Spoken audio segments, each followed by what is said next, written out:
마반야바라밀 감사합니다. 벌써 한 해가 다 지나고 이 해를 마무리하는 송년 법회가 됐습니다.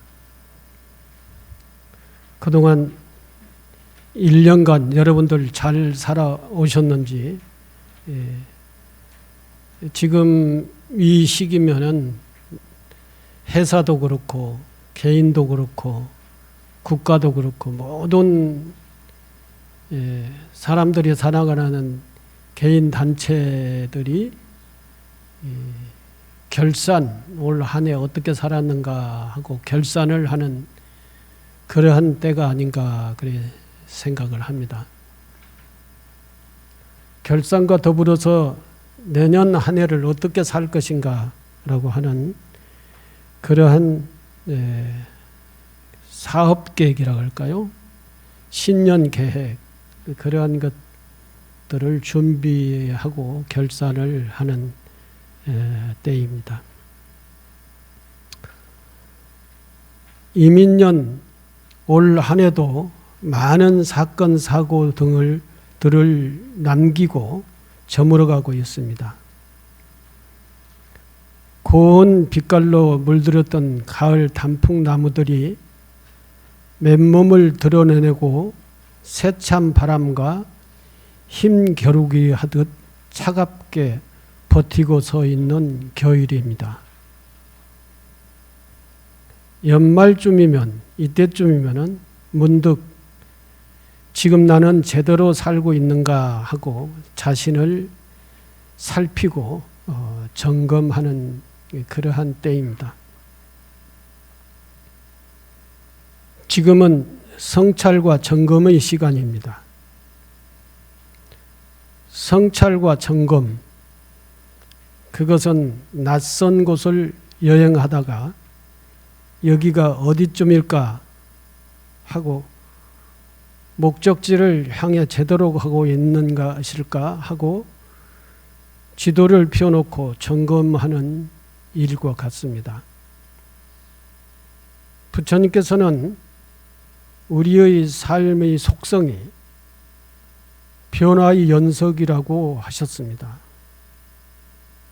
그 속에서 흔들리지 않고 살기 위해서는 그때그때 자신이 처한 상황을 직시하고 살필 수 있어야 합니다. 그래야 그 자리가 흔들림이 없는 자신의 삶의 중심이 되는 것입니다. 그런데 지금 우리들이 살고 있는 세상은 갈등과 전쟁으로 휘몰아가고 있습니다. 개인들은 허위, 허욕, 위선, 갈등 따위들로 겉돌고 있고 여기에 자신의 삶과 솔직하게 마주하는 성찰과 점검은 낯설고 서툽니다. 앞서서도 말씀드렸습니다마는 어느새 올 한 해가 지나갔습니다. 올 한 해 1월 달에 신년 법회가 엊그제 한 것 같은데 벌써 이제 올 한 해 다 지나서 마무리하는 송년 법회를 하고 있습니다. 세월이 너무너무 빠르다. 늘 매년 이때쯤이면 그런 생각을 하게 됩니다. 여러분들도 아마 그러한 심정이라고 생각을 합니다. 나이만 먹어가고 있는 것 같습니다. 뭐 이런 말씀을 하고 싶지는 않습니다만은 제가 올 한 해가 지나가면은 이제 70이 됩니다. 어떤 사람들은 내 얼굴 보고 깜짝 놀랐다 그런 얘기를 하는데 언제 이렇게 세월이 지나갔는지 모르겠어요. 그래서 저도 늘 생각 드는 것이 이제 나도 살던 날보다 어떻게 살아온 날보다 살아야 할 날이 조금밖에 안 남았구나 하는 그런 생각이 들어요. 자꾸 솔직한 말씀으로 드리면은 조바심이 납니다. 내가 할 일은 굉장히 많은데 이 정도 살 날이 남아가지고 이걸 다 할 수 있을까 하는 그런 생각도 들기도 하고 내가 살아온 과거를 돌이켜보면서 내가 열심히 살았나? 하는 그런 생각을 해보면은 게을리 살지는 않은 것 같은데 뭔가 그건 욕심인지는 모르겠습니다만은 만족한 그런 삶은 아니었던 것 같아. 그런 생각이 자꾸 들어요. 다른 사람들이 얘기하는 걸 들어보면 제가 저희 지나온 삶을 다른 사람들이 평가를 하는 것 보면은 열심히 살았다. 그렇게 얘기를 합니다. 뭐 그러면서 뭣도 했고 뭣도 하고 뭣도 하고 뭐 그렇게 하면서 열심히 사는 거 아니냐. 그만큼 했으면 열심히 살지. 살한 거지. 그렇게 그래요. 내가 그거를 하려고 이 세상에 태어났나? 뭐 이런 생각도 들어요. 참 한마디로 말해서 인생이 이렇게 허무한가? 이런 생각이 떨쳐버릴 수가 없어요. 하루도 쉬지 않고 저는 일요일 날이 더 바빴었던 것 같아요. 그렇게 살아왔는데 뭐 만족하지 못한다라고 하는 그런 생각이 드는가. 그래서 인간의 욕심이라고 하는 것이 끝이 없구나 하는 생각도 들기도 합니다. 근데 어떻게 살았든지 간에 마찬가지일 것 같아요. 뭐 이건희 씨가 이런 생각을 안 해봤겠어요. 엄청나게 해야 될 일이 많은데 내가 그걸 다 하지 못하고 이렇게 됐나 하는 생각도 했을 것이고 그분이야말로 더 많은 일들이 앞에 있다고 생각을 하겠죠. 그걸 다 하지 못하고 간다라고 하는 것이 아쉽다라고 하는 그런 생각이 들었겠죠. 근데 누구든지 다 마찬가지일 거예요.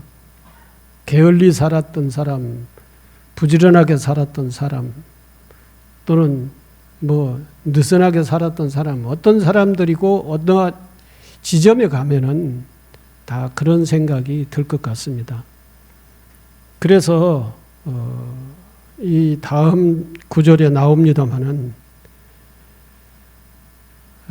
어떠한 마음을 가지고 살 것인가, 내가 살고 있는 이 현실을 어떻게 직시를 하면서 살 것인가라고 하는 것이 제일 중요할 것 같다는 생각이 듭니다. 그래서 오늘 이야기 주제는 삶의 성찰과 점검의 시간이다. 매년 연말이고 연초면은 그런 주제들이 생각이 나겠지요. 올해도 역시 마찬가지 성찰과 점검의 시간을 가져보자라고 하는 뜻에서 주보의 내용을 이렇게 준비를 했습니다.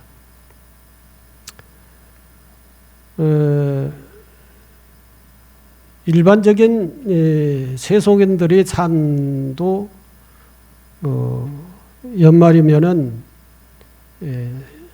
한 해 살았던 삶의 결산을 하게 될 겁니다. 일반 기업도 역시 마찬가지 지금 이쯤이면 결산을 하게 될 거고요. 수행자들도 역시 마찬가지입니다. 이런 연말이 되면은 내가 올해 수행을 열심히 했던가 하는 그런 생각이 들면서 자기 수행의 점검을 하게 되리라고 생각을 합니다. 그리고 지금의 내가 서 있는 지점이 어딘가 이런 생각을 하면서 자기 점검을 수행의 점검, 자기 점검을 하게 되고 우리 신앙인 일반 신도님들도 역시 마찬가지. 근데 신도님들이 이런 자기 수행, 신앙 점검을 하는 것이 매우 중요한데 과연 우리 불교 신도들은 자기 수행의 점검을 하는 것을 당연시 생각을 하고 사는지 그것도 한번 생각을 해볼 필요가 있습니다. 연말이 돼서만 그런 게 아니라 수행을 열심히 하다가 자기 점검을, 자기 수행의 점검을 할 필요가 있는데 그런 점검을 하고 사는 건지 궁금하기도 합니다. 수행자는 늘 자기 수행의 점검을 하는 것이 중요하게 생각을 하거든요.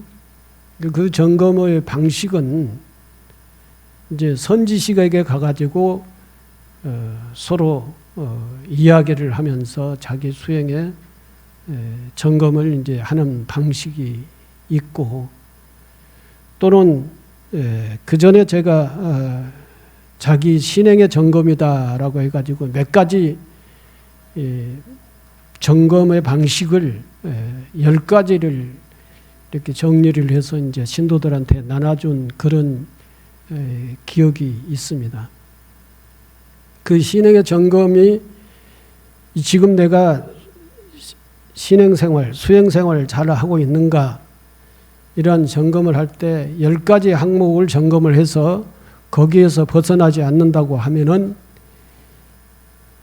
나의 신앙생활은 잘하고 있다라고 생각하고 거기에서 벗어난 항목이 많으면은 내가 신앙생활을 다시 점검을 하고 다시 가다듬어야겠구나 이런 생각을 해야 된다고 그렇게 자료집에다가 적시를 해서 나눠준 적이 있는데 그걸 기억나는 대로 말씀을 드리면은 첫째, 내가 산부님께 산부님을 잘 존중을 하고 있는가라고 생각을 해서 잘 존중하고 있다고 하면은 첫 번째 항목은 통과된 거다. 그 다음에 내가 수행의 항목을, 수행의 방식을 한 가지 정도는 익혀서 내가 수행을 하고 있는가라고 하는 것을 점검을 해보고 그리고 그렇게 하고 있다고 하면은 두 번째에 점검의 항목에는 이제 합격되는 것이죠. 세 번째, 이제 10번째까지 다 갈지 모르겠고 기억이 안 날 것 같고 그래서 중요한 것만 얘기를 드리겠습니다. 그 다음 항목은 이제 내가 부처님 가르침의 사상에 그러니까 쉽게 얘기하면 부처님 가르침의 사상의 관점을 가지고 살고 있는가. 다시 말씀드리면은 불교의 사상의 관점은 연기적 관점입니다. 연기법의 관점을 두고 사는 것이죠. 이 세상을 볼 때 연기 사상의 관점에서 이 세상을 다 관찰을 하면서 세상을 보면서 사는가.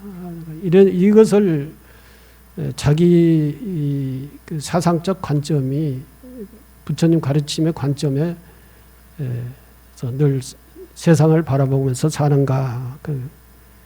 그걸 그렇게 산다고 하면은 부처님 가르침을 중심으로 내가 살고 있다라고 하는 것을 이제 생각을 하는 것이죠. 옳다라는 것이죠. 뭐 이런 것 등등 해서 10가지를 쭉 나열을 했습니다. 그래서 제일 중요한 것은 삼보를 내가 존중하는 마음, 삼보를 사랑하는 마음이 있나? 그리고 삼보를 예경하는 뭐 그런 애불 의식이라든지 이러한 것들을 싫어하지 않고 그런 의식에 참여를 하고자 하는 그러한 적극적 마음을 가지고 있는지 이런 것을 점검을 하는 것이죠. 그 다음에 수행법을 한 가지씩 익혀서 내가 수행을 하고 있는가, 참선이든지 염불이든지 아니면 계율 수행이든지 또는 보살행이든지 어떠한 것이든지 한 가지 나의 중심 수행법으로 가지고 있느냐라고 하는 것을 가지고 그런 수행을 하고 있는 거 아니에요. 봉사활동을 한다든지 뭐 지금 오늘 3년간 임원 역할을 하시는 분들이 그 임원 역할 자체가 전부 다 수행이면서 봉사이죠. 봉사. 그걸 열심히 해오셨던 분들이 오늘 해양을 하게 됩니다마는 그런 것들도 불자로서의 하나의 수행법인 것입니다. 기도이기도 하고 이런 것들 등등을 이제 수행자로서 불자로서의 수행 정진 또는 신행생활을 잘하고 있는가라고 하는 것을 점검하는 과정 속에서 그 자기 점검을 하게 되는 것이죠. 이제 나중에 여러분들이 뭐 요청을 안 하더라도 자기 점검의 방법, 신행의 점검 방법을 좀 정리를 해서 자료를 여러분들한테 나눠주고 싶습니다만은 잊어버리지 않으면 나눠드리겠습니다.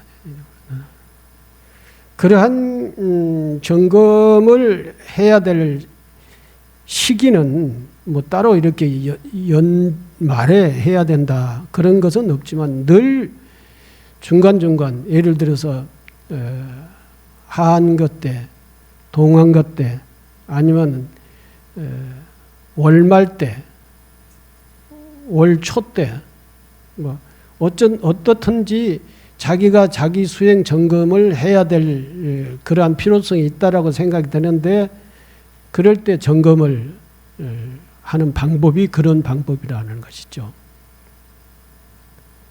이건 전문적으로 수행하는 수행승도 마찬가지고 신앙생활을 하는 일반 신도들도 역시 마찬가지 이러한 방식으로 자기 점검을 해가야 된다는 것이죠. 근데 요즘 보면은 그런 점검을 하고 사는지 안 사는지 매우 궁금합니다. 특히 코로나라고 하는 이런 상황 속에서 옛날에 우리 금강정사에 이 법회를 하면은 이게 법당에 가득 찼어요. 참석 인원이. 근데 요즘 보면은 이제 뭐 4분의 1로 확 줄어든다라고 하는 생각이 들어요. 불과 3년 정도밖에 안 되는데 이제 그런 것들은 자기 이제 부처님의 사상, 부처님의 가르침에 대한 사상의 관점에 확실하지 않는 사람들은 이제 여러 가지 변화에 의해서 자기도 변화가 생활의 변화도 오기 때문에 이런 변화된 모습을 보이는 것이죠. 그러나 그 사상적 관점이 명확하다면은 그렇게 바뀔 수는 없습니다. 그래서 이런 부분들을 잘 관찰이나 내지는 점검을 해야 될 필요가 있는데 하지 않고 자란 사람들이 많은 것 같다라고 하는 것입니다.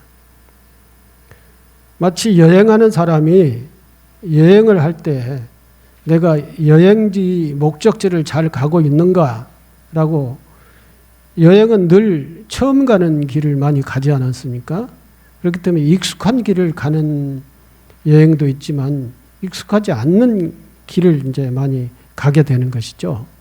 그렇기 때문에 늘 자기의 그 여행에 어떤 지점에서 한 번씩 꼭 지도를 펴놓고 내가 잘 목적지를 가고 있는가 이걸 점검을 하면서 가야 헛걸음을 안 하는 것이죠.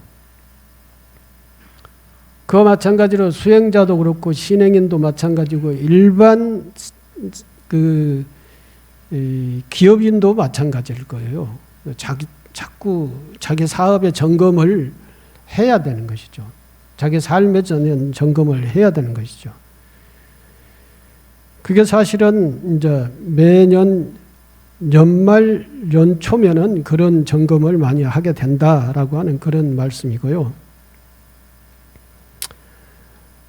2022년 이민년을 한마디로 정리하는 사자성어가 있습니다. 그래서 과의불개라고 한다고 합니다. 허물이 있어도 고치지 않는다라고 하는 그런 뜻이 과의불개라고 하는 뜻이죠. 코로나와 경제 불황으로 인해 온 세계 온 국민들은 위기에 처해 있는데 우리나라 정치권과 언론계는 상대방을 하루도 헐뜯고 공방하지 않고 지나가는 날이 없습니다.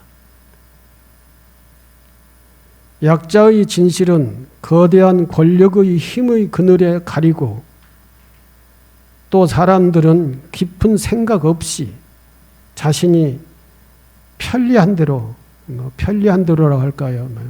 아무 생각 없이 편리한 대로 믿고 지지합니다. 상처에 상처를 보태고 문제만 쌓여갑니다. 이런 점검의 시간에 자기가 지금 살고 있는 삶의 내용과 방식을 한번 점검을 해볼 때 이 세상은 이와 같은 세상이 됐다라고 하는 것을 한번 점검을 할 필요가 있고 그 속에서 내가 어떻게 살고 있는가라고 하는 것도 판단을 해볼 필요가 있다는 것입니다. 부처님께서 이러한 상황에 있을 때에 부처님의 가르침이 있습니다. 풋낙가가 물었습니다. 고통의 근원을 보았으므로 그 어디에도 동요하지 않는 자비하신 부처님, 사람들은 왜 그렇게 열심히 신들에게 재물을 바치고 있습니까? 이제 이 질문이, 예문이 사람들 앞서도 말씀드렸지만 부처님께서는 우리 중생들의 삶이라고 하는 것은 늘 변하는 무상한 그런 세상을 살고 있는데 그러한 삶 속에서 자기 점검을 하지 않으면 안 되고 어떠한 입장, 관점에 철저하게 서지 않으면 자기 삶이 늘 옆으로 삐져나갈 수가 있다라고 하는 것이죠. 그렇기 때문에 늘 점검하고 어떤 관점을 명확하게 가지고 살아야 된다라고 하는 건데 그 하나의 부처님의 말씀으로서의 여기 경문의 예를 드는 것입니다. 고통의 근원을 보았으므로 그 어디에도 동요하지 않는 자비하신 부처님이라고 그랬습니다. 부처님께서는 고통의 근원을 보시고 그 어디에도 동요하지 않는 부처님의 생각이나 삶은 어느 곳에도 동요하지 않고 고통에 휘말려 가지 않는 그러한 삶이시죠. 그러한 분에게 묻습니다. 사람들은 왜 그렇게 열심히 신에게 제사물을 바치고 있습니까? 어떤 신앙의 당시의 형식 내용들을 이제 얘기해서 그것을 통해서 질문을 하는 겁니다.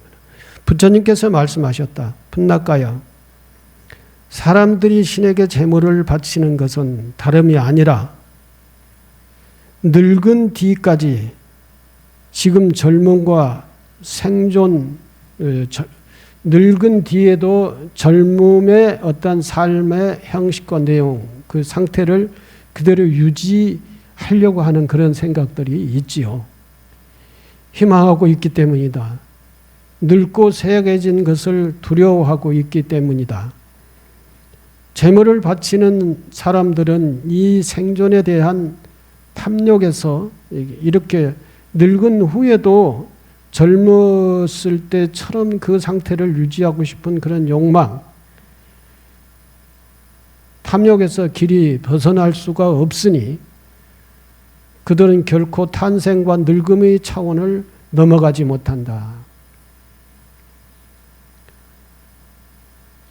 60대까지 또는 70대까지 와서 30, 40대의 그 시절을 그리워는 할 수 있대. 나도 그렇게 됐으면 좋겠다라고 간절하게 그런 생각은 하지 말라는 것입니다. 그런 생각을 하고 있는 사람은 이 자기 삶에 대한 철저한 현실을 직시하지 못한 그러한 상태에서 그런 생각들을 하게 된다는 것입니다. 뭐 생각이야 못하겠습니까마는 그걸 너무 그리워하고 지금의 어떤 상황들을 너무 불안해하지 말라라고 하는 그런 말씀인 것 같습니다. 그들은 결코 탄생과 늙음의 차원을 넘어가지 못한다. 그것을 극복하지 못한다라는 것이죠. 풋나카가 또 물었다. 자비하신 부처님, 이 세상에서 탄생과 늙음과 생로병사를 얘기합니다. 생로병사의 차원을 넘어갈 수 있는 사람은 누구입니까? 그런 생로병사의 두려움을 극복할 수 있는 사람은 누구입니까? 물으니까 풋나카여, 이 세상의 모든 것을 잘 통찰해 보고 어떤 상황에서나 전혀 흔들리지 않는 사람, 욕망의 연기가 없어 편안한 사람, 탐진치 삼독심이 없는 사람, 고뇌 없고 헛된 바람도 없는 사람, 이런 사람이 생로병사의 그 두려움을 넘어간 자다라고 하는 것입니다. 다시 말씀드리면은 생로병사가 우리의 중생의 근본 고여요. 이것에 대한 두려움이 없는 사람이라야 된다. 그런데 그 두려움이 없는 사람은 어떤 사람이냐라고 하면 탐진치 삼독심이 없는 사람이 이러한 그 생로병사의 두려움을 극복한 사람이다라고 하는 것입니다. 고통의 근원을 알아야 노병사의 괴로움에서 벗어나고 세상을 통찰할 줄 알아야 불안에 흔들리지 않는다고 부처님께서 말씀하신다. 성찰을 통한 자각, 문제 해결의 실마리가 거기에 있는 것이기 때문이다. 이게 또 우리 인생의 성찰과 점검 이런 것들을 통해서 이러한 고통의 근원들을 극복을 하지 않으면 안 된다라는 겁니다. 수행자가 기업하는 사람이 자기가 하는 일들을 이렇게 성찰을 하고 점검을 하고 그리고 새로운 삶의 자세를 가다듬지 않으면은 이러한 고통의 근원들을 문제의 근원들을 극복하지 못한다는 것이죠. 늘 새롭게 자기 성찰과 자기 점검을 통해서 자기 문제점을 직시를 하고 거기에서 그 문제를 극복을 해야만이 앞으로의 새로운 고통의 문제들이 발각되지 않고 생기지 않는다라고 하는 것입니다. 그런데 지금 우리는 늙고 쇠약해지는 것이 두려워 신에게 빌어서 해결해 보려던 옛 사람들처럼 살고 있는 것은 아닐까요? 근데 옛날 사람의 삶의 방식이나 지금 우리들이 현대 문명사회를 살아가고 있는 우리들이 삶의 방식이나 똑같지 않느냐 이거죠. 옛날 사람이 사는 방식을 우리는 다 버리고 새로운 삶으로 살았고 새로운 시대에서 새로운 문명인으로서의 산다고 하면서도 역시 삶의 내용, 삶의 방식은 달라지지 않았다라고 하는 것입니다. 그런데 지금 우리는 늙고 쇠약해지는 것이 두려워 신에게 빌어서 해결해 보려던 옛사람처럼 살고 있는 것은 아닐까요? 본질은 피하고 헛된 희망으로 이완 삼고 있는 것입니다. 하지만 그렇게 해서는 그 어떤 것도 넘어설 수 없습니다. 지금 우리 불교계가 지금 4차 산업사회의 전환을 하지 않습니까? 그 사회가 많이 변했습니다. 사회가 변하면은 사람들의 삶의 방식도 변하는 것이죠. 삶의 내용과 방식도 변하는 것이죠. 거기에 코로나가 오게 되니까 그 변화는 더 빨리 변하게 되는 거예요. 그래서 우리 불교가 당면한 과제는 신행의 형식과 내용이 변했어요. 변했기 때문에 기존의 신행의 형식으로 지도한다든가 이끌려고 하면은 이제 신도들은 안 따라오는 것이죠. 못 따라오는 것이죠. 왜? 사회가 요구하고 있는, 이 세상이 요구하고 있는 신행의 형식과 내용이 따로 있고, 지금 우리의 길들여져 있는 신행의 형식과 내용은 옛날 방식 그대로 이제 가려고 하면은 거기에서 갭 차이가 나가지고 안 맞는 것이죠. 이제 이 갭을 메꿔 나가는 것이 우리 불교계의 지금 당면한 과제다라는 것이죠. 불교계의 당면 과제가 금강정사의 당면 과제인 것입니다. 과거에는 금강정사에서 하고 있는 그 신행의 형식과 내용이 일반인들이 다 모였어요. 그것이 필요로 했기 때문에. 이 광명시가 절이 별로 없지 않습니까? 절이 있다고 해도 한 3, 40개 있었는데 3, 40개 있는 절이 전부가 다 가정집의 형식이었고 조계종 방식이 아니고 전부 이제 다른 태고종 방식이었어요. 그게 그에서 지도하고 있고 이끌고 있는 그 방식이 어떤 방식이냐면 전부 다 기복적인 거예요. 사주 관상 봐주고 점 보고 이러한 이 형식으로 사찰에서 신도들을 접했다는 것입니다. 근데 저희 금강정사가 들어와 가지고 여기에서 이제 정법을 우리는 실천을 한다라고 하는 그런 캐치프레이를 내세우면서 신도들을 이렇게 모아놓고 교육시키고 또 일요법회를 하고 또는 법등모임을 하고 이런 새로운 방식으로 전법을 했어요. 근데 그 전법의 방식은 그때 지금 90년대 초의 방식에서는 맞았던 거예요.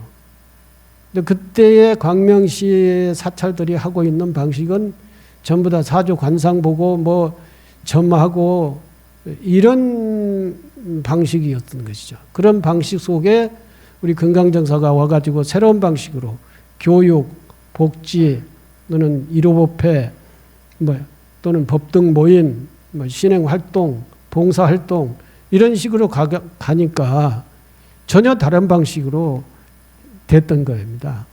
그래서 금강정사에 많이 이제 교육에, 법회에 또는 법등 모임에 많이 참여를 했었던 거예요. 그런데 지금의 시대는 또 달라졌다는 것입니다. 또 달라진 시대에 달라진 요구하는 내용이 이제 신도들이 요구하는 내용이 달라요. 그러면 다른 방식으로 이제 신도들과 함께 해야 되는데 그 다른 방식을 우리가 이제 설치하는 것이 우리의 과제다라고 하는 거예요. 뭐 교육해도 교육 참여도 적고 법정 모임 하려면 아예 참여 자체도 안 와요. 30년 지나니까 그게 사회가 변했던 것이죠.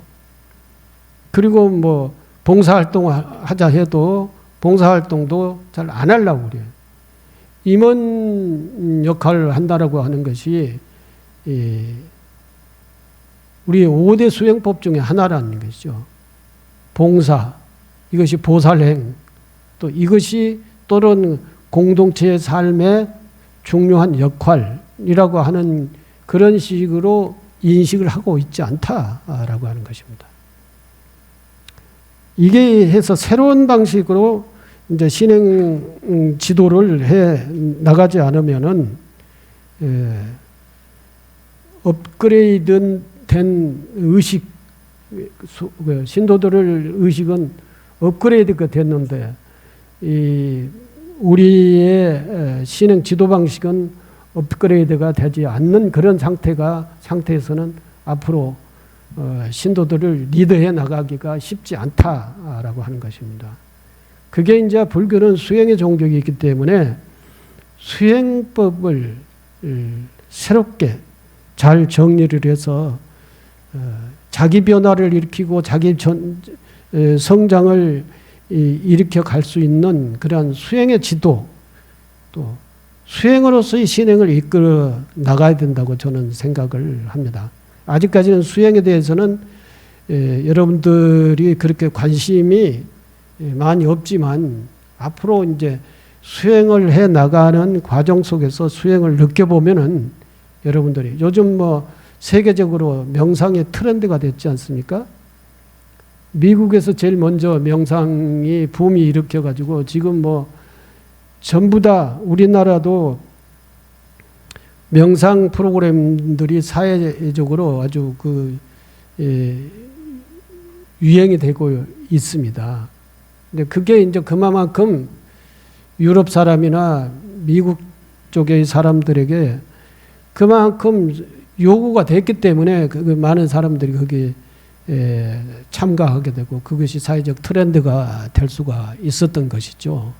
여러분들은 경험을 안 해봐가지고 명상이 뭔가, 뭐가 어째서 좋다는 건가 이게 잘 모르지만 수행도 역시 마찬가지예요. 참선도 그렇고 계율 수행도 그렇고 이 수행을 해서 자기 성장을 해 나가 경험을 해본 사람들은 나름대로의 거기에 매력을 느끼는데 그래 해보지 않은 사람들은 그게 뭐 어떻다는 건가 뭐 이런 식으로 생각을 하고 있는 것이죠.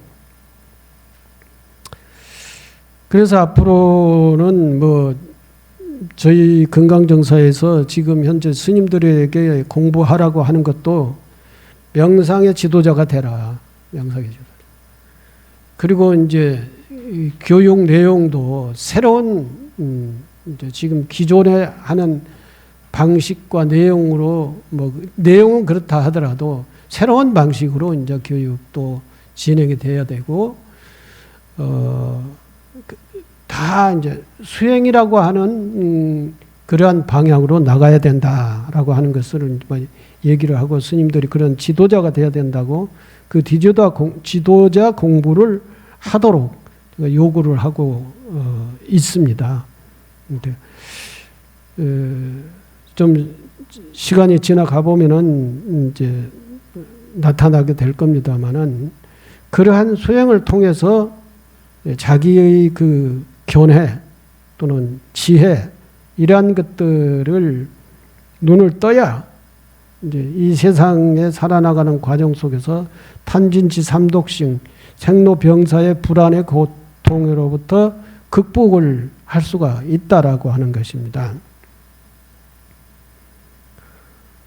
옛날에 이런 일이 있었습니다. 실제 현실을 직시하고 명확하게 판단을 하고 삶을 살아가야 된다라고 하는 그런 내용인데 교통사고로 두 다리를 쓸 수 없게 된 남자가 있었습니다. 그는 사고 후 몇 년을 굳은 의지로 서보겠다. 서서 옛날처럼 정상적으로 걸어보겠다라고 애쓰는데 시간을 다 보냈습니다. 그러던 어느 날 문득 생각이 들었다고 합니다. 이렇게 서보겠다라고 하는 연습만으로 내 인생을 다 보낼 수는 없다는 생각을 했답니다. 이 서지 못한 그런 상태에서 서보겠다라고 하는 연습만 계속해서 몇 년을 자기 인생을 보냈다는 것이죠. 근데 가만히 생각해 보니까 이렇게 내 인생의 시간을 다 보내서는 안 되겠다라고 하는 생각을 딱 했다는 거예요. 그 후 남자는 불편한 두 다리를 받아들이기로 하고 휠체어를 타기로 결심했습니다.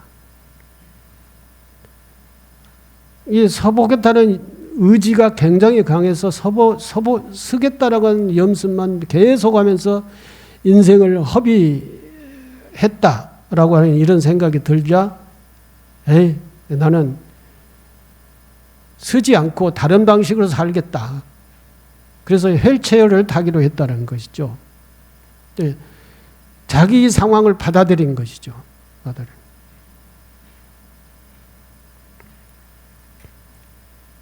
그러자 새 인생이 시작되었습니다.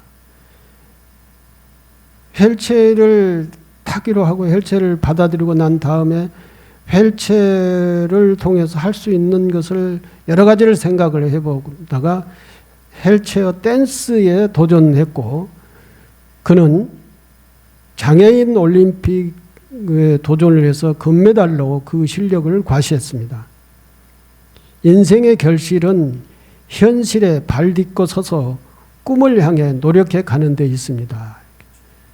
계속 서서 살겠다라고 하는 그런 연습만 계속했더라면 휠체어를 받아들이지 않았다고 하면은 새로운 그 휠체어 타고 사는 인생에 있어서 이러한 새로운 희망들이 실현되지 않았을 것이다라고 하는 것이죠.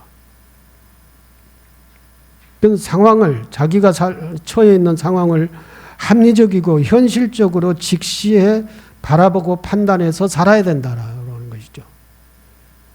사람이 이렇게 살아야만이 정상적이다라고 하는 그 정상적인 방식도 있지만 그렇게 살 수 없는 자기 조건이라고 한다면은 또 다른 방식으로 인생을 사는 방식도 있다라고 하는 것이죠.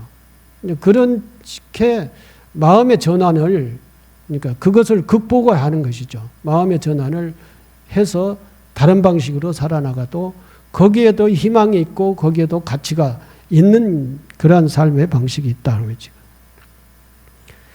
그렇게 우리 인생을 현실을 직시하고 그것이 합리적이고 현실적인 방식인지 그걸 판단을 해서 그 방식으로 전환을 해야 된다라고 한다면은 그 전환을 해야 된다라고 한 것이죠. 지금 한 해를 갈무리하는 이 시점 모두에게 성찰의 시간이 되었으면 합니다. 가을 거지를 마친 농부가 내년 농사를 위해 종자를 고르듯 그것은 새로운 시작을 준비하는 일이 될 것이기 때문입니다.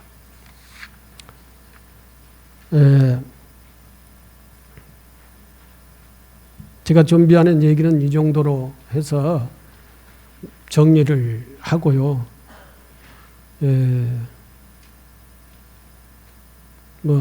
말씀을 이미 좀 두서없이 말씀을 드렸습니다만은 우리가 성찰을 하고 자기 점검을 하고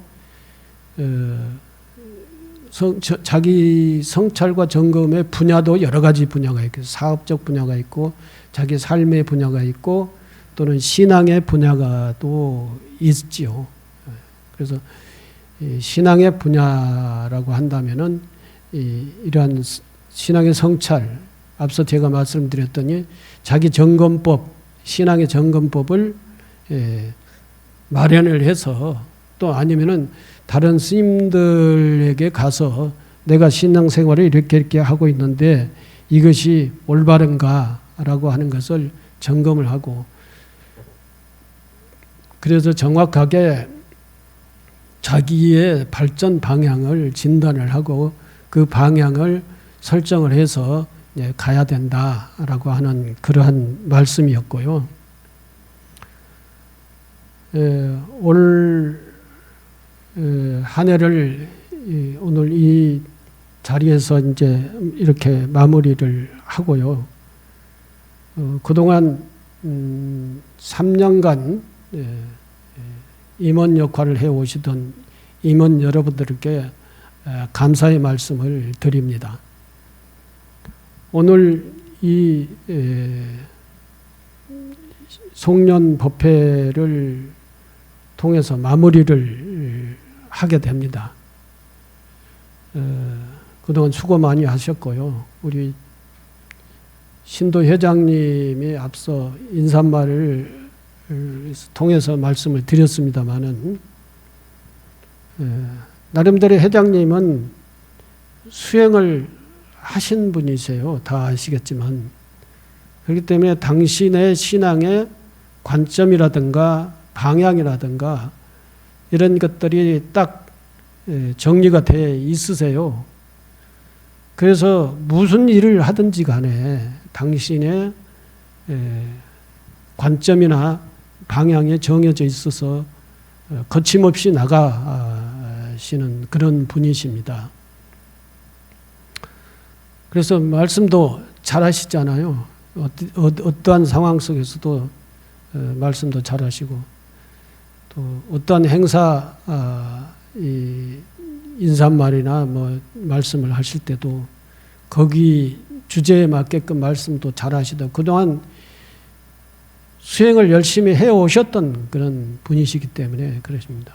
일단 저런 분이 회장을 계속 뭐 이제 영원히 해주셨으면 좋겠는데, 이제 또 다른 뭐 다른 사람들에게 기회를 줘야 된다라고 하는 생각을 하시는지, 여기서 정리를 하시겠다고 그런 거니까 정리하시도록 뭐 또 우리가 허용을 해 드려야죠.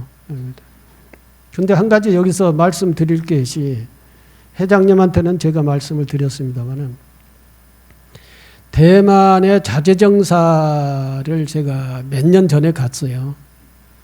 갔는데 거기에 이제 저희 팀들을 그 자재정사 갔을 때에 안내하는 분이 계셨어요. 안내한 분이 할머니셔요.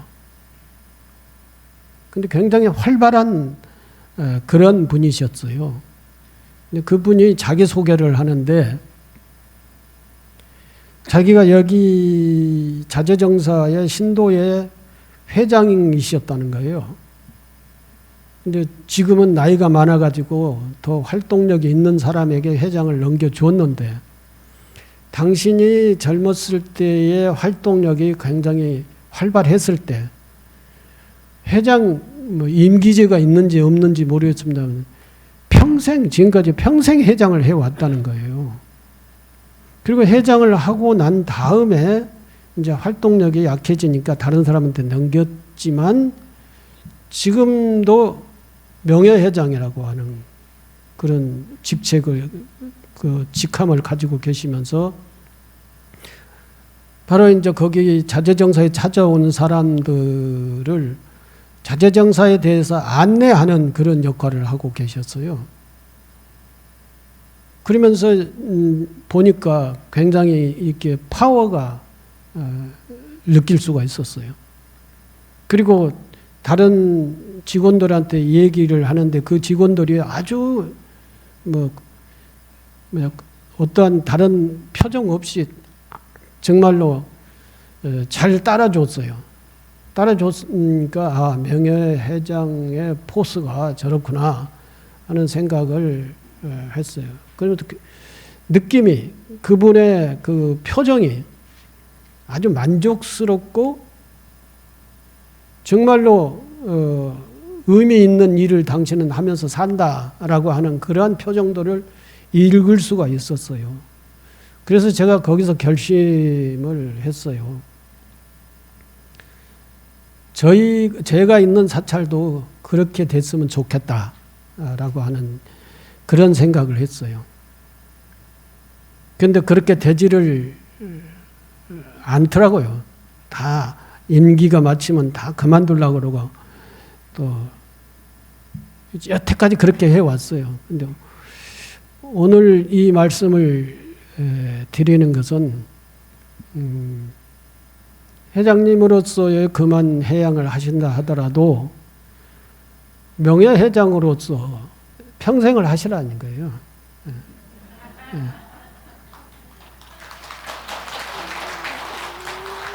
그러니까 뭐 명예회장 직함을 갖든지 무슨 직함을 갖든지 그 직함은 뭐 중요할 수 있지만 그 역할은 굉장히 절대적으로 중요한 역할을 해달라라고 하는 것입니다. 이제 뭐 아직도 젊다고 할 수 있지만 한 5년 정도 지나면은 회장님도 70대거든요. 5년 후에 70대면은 그 나이면은 이제 또 다른 일을 뭐 여기저기 뭐 기웃거리고 그럴 수 있는 그런 나이가 아니에요. 어차피 여기에 인생의 마무리를 이 금강정사에서 같이 해야 돼요. 같이. 뭐 어떠면 저하고도 같이 해야 되는 것이죠. 우리 신도회하고 같이 해야 되는 겁니다. 그런 모범을 보이셔야 또 다른 사람들도 그 뒤를 따라가게 되는 것이지, 그런 모범을 보이지 않고 하면은 누가 누구를 따라갑니까? 그래서 그런 부탁을 드리고 싶고 또 그렇게 사실이라 봅니다. 이제. 앞으로 여기 금강정사가 다른 불사를 마무리하고 난 다음에는 이제 당신이 계실 곳도 마련을 해야죠. 요양원도 마련을 해야 되니까. 요양원이라고 해가지고 지금 일반적인 그런 요양원이 아니라 기도하고 수행하는 그런 사람들만 모여서 사는 그러한 그 다른 이름으로 붙일 수 있으면 다른 이름으로 붙일 수 있는데 그런 요양원으로 만들어서 거처지요. 거처도 마련을 하고 당신 것만 마련하는 게 아니라 금강정사에서 일생을 신행생활을 하면서 그 신행생활을 하셨던 분들이 이제 들어오실 희망자가 있으면 거기 쪽으로 들어오셔서 살 수 있는 그런 거처를 마련을 해야죠. 그렇기 때문에 그렇게 열심히 신행생활을 했고 수행을 했고 하면은 해양도 여기서 하셔야지. 다른데 뭐 또 어디 갈 데가 있어요? 갈 데가 없지. 이렇게 해 주시기를 바라고요. 또 회장님뿐만 아니라 다른 분도 다 마찬가지입니다. 여기. 이사를 가면은 뭐 전 이민을 갈 거예요. 이민 가지 않는 한 한국에서 사시기 때문에 여기에 재적 사찰을 두신 모든 신도들은 다 그렇게 수행하고 기도하고 또는 그 말년에 가가지고는 여기 같이 함께 생활하는 그러한 인생의 삶의 공동체가 금강정사가 돼야 된다라고 하는 그런 생각을 저는 하고 있습니다.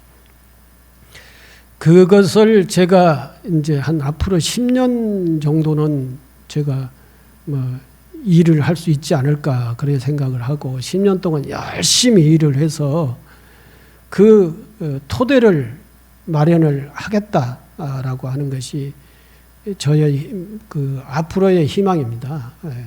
그래서 저는 딱 정해져 있어요. 그러한 일들을 열심히 해서 여러분들이 신행생활, 수행생활을 하고 이 금강정사가 이 지역에서 하는 역할이 바로 그런 역할이다라고 하는 그러한 신행 공동체의 역할을 하겠다. 그 신행 공동체의 토대를 만들겠다라고 하는 것이 저희 생각입니다. 그리고 또 한 가지 더 말씀드린다면은 올 한 해 열심히 여러분들이 신행 정진해 온 그 결과물을 말씀드린다면은 신년 법회 때 PPT 띄워가지고 그 그림을 보여드리기로 했는데 차라리 오늘 PPT 띄어서 보여드리는 것이 그 결과물로서 좋았지 않았나 그런 생각이 듭니다.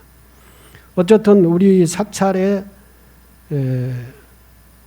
지금까지 광명시장하고 얘기를 해서 정리된 게 기존에는 1650평이었습니다.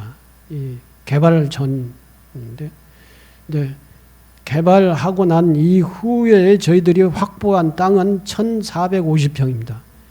200평이 줄어들었습니다. 저쪽 주차장이 녹지로 들어가고 이쪽 국어가 우리 사찰 땅으로 편입된 국어가 다가 아니고 장독대 있는 데까지 밑으로 편입돼 있다는 것이죠. 그래서 1450평 정도가 확보가 됐다라고 하는 것을 말씀드리고요. 그것은 이제 영원히 우리의 땅입니다. 그런데 앞으로 이제 이 땅에서 더 늘어났으면 늘어났지 줄어들지는 않는다라고 하는 것이고, 또 한 가지는 엊그제 행원 상임이사가 전화가 왔는데 뭐가 됐다고 그래요. 그래서 뭐가 됐는가 하고 얘기 들어보니까 행원에서 늘 이제 다른 복지관에다가 이제 그것 보고 뭐라 합니까? 신청을 하는 게 있어요. 여러 업체들하고 경쟁을 해서 신청을 하는데 그게 됐다는 거예요. 우리가 저 사안복지관인데 하안복지관에 도시락 배달을 하는데 그 프로젝트가 우리가 당선됐다나 그런 얘기예요. 근데 그 1년 그 금액이 사업 금액이 2억이라고 하는 건데 2억 제가 그 용어를 잘 몰라가지고 정확하게 말씀을 못 드립니다만 2억의 사업을 우리가 하는 걸로 하고 그 2억을 받는 그런 사업입니다. 그게 됐다라고 하는 얘기입니다. 그리고 행원은 계속적으로 이제 내부 인원만 필요 인원만 충원이 되면은 사업을 계속 확대시켜 나갈 수 있는 그런 조건이 됐다라고 하는 그런 거예요. 지금은 자금 때문에 조금 어려움을 겪고는 있지만 발전의 방향들이 많이 토대가 잡혔다. 그러한 얘기를 들었습니다. 그래서 그 말씀을 여러분들한테 전달을 합니다. 우리 금강정사 산하기관들을 말씀을 드리면 그렇습니다. 행원은 그렇게 됐고, 그리고 이제 하안복지관이 우리 금강정사 산하기관인데 하안복지관이 얼마 전에 5년 기한이 다 찼고 새로운 위탁을 맡았는데 위탁이 또 다시 됐습니다. 원장도 그대로 그 원장의 그 하안복지관이 그대로 저희 금강정사의 산하기관으로서의 확정이 됐다라고 하는 것입니다. 그리고 얼마 전에는 그 새로운 어린이집이라고 하는 것도 저희 이제 산하기관이 됐죠. 어린이집이 둘입니다. 그전에는 셋이었다가 둘로 정리가 됐습니다. 또 한 가지는 그 청소년 센터가 무슨 청소년 센터지? 보리수 청소, 예? 지역 아동센터. 행원에 그 같은 건물에 있는데 지역 아동센터도 안정적으로 잘 운영이 되고 있고 그 정인원이 전부 다 확보가 돼서 잘 운영이 되고 있고 거기에 센터장이 아주 열심히 하고 있습니다. 그리고 또 뭐가 있나?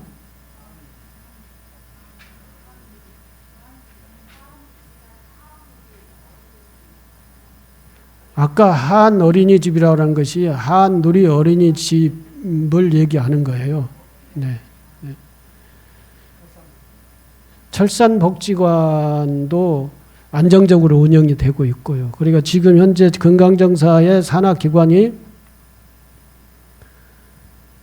행원, 그리고 보리수 지역아동센터, 그리고 한누리 어린이집, 새로운 어린이집, 새로운 그 어린이집은 경찰서 옆에 그 새로 지은 아파트 단지 내에 있습니다. 그리고 한복지관, 철산복지관, 이게 이제 5가지 기관이 있는데 이 5가지 기관이 전부 다 안정적으로 운영되고 있고 새롭게 유탁이 결정이 됐고 행원은 발전할 수 있는 몇 가지 이제 사람 인원 채용을 못 해가지고 잘 안 돼가지고 어려움을 겪고 있는데 인원 채용이 되면은 인원 채용이라는 게 다른 게 아니고 배달을 할 수 있는 사람을 채용을 하는데 그렇게 안 되나 봐요. 근데 여러분들이 이제 배달을 할 수 있는 자원봉사 역할을 할 수 있는 사람들이 있으면 좀 자원봉사 역할을 해주시면은 행원은 안정적으로 운영이 될 수 있는 그런 상황이 됩니다. 그런 것을 좀 부탁을 드립니다. 그리고 또 한 가지 이게 건강정사 전체가 지금 개발 중창불사를 위한 준비가 한 단계 한 단계씩 이렇게 준비가 잘 되고 있다라고 하는 것을 말씀을 드리고요. 내년에는 저쪽에 요사체를 지을 수 있는 그러한 설계가 이제 내년 초부터 들어갈 겁니다. 그래서 내년 초부터 그 설계가 나오게 되면은 저기 광명시에 이제 건축 허가를 이제 올 6월 달이나 7월 달에 이제 건축 허가를 신청을 할 거예요. 건축 허가 신청을 하면은 광명시장하고 대담을 할 때에 건축 허가를 내주겠다. 이런 내줘야 되고요. 그런 얘기도 주고받았습니다. 건축 허가 내기 위한 설계를 하게 되면 그 설계도를 여러분들한테 펼쳐놓고 이렇게 질까요? 이렇게 질까요? 한번 물어볼 거예요. 법회 때. 이제 그런 과정도 거칠 거고요. 그래서 여러 가지 잘 진행이 되고 있다. 어느 부분이든지 하나가 불안한 부분이 없고 다 잘 되고 있다. 이건 지금 이 시대에 모든 6가지 기관이 다 이렇게 잘 진행되고 있다라고 하는 것은 정말로 다행스러운 일입니다. 우리 사찰에도 스님들도 지금 7명이나 참석을 했잖아요. 이렇게 법회하면서 스님들이 7명 참석한 절은 봉은사하고 조계사밖에 없어요. 7명 이상 참석한. 그만큼 저희 건강정사가 열심히 하고 있다라고 하는 증거이기도 하고 이러한 것들이 앞으로 미래의 건강정사를 바라볼 수 있는 그런 근거들이 된다라고 하는 것을 말씀을 드립니다. 명등보살님, 회장님, 부회장님, 명등보살님, 그리고 거사회, 그 밖에 또 각 구법에 소속되어 있는 각 법등, 금강보살, 또 그 법등 임원, 그리고 법등 가족 모두에게 그동안 고생을 하셨고 올 1년도 고생을 하셨다는 말씀을 드리고 고맙다는 말씀을 드립니다. 새해에도 이제 이민년이 지나가고 내년이 개묘년인가요? 내년이 토끼띠, 토끼띠인데 신년 법회 때 토끼에 대한 특징은 그때 가서 얘기할 거고 수고를 다 하셨고요. 올 한 해 잘 보내시고 내년은 새해를 잘 맞이해서 잘 준비하시고 그리고 새해에는 복도 많이 지으시고 복 많이 받으시기 바랍니다. 감사합니다.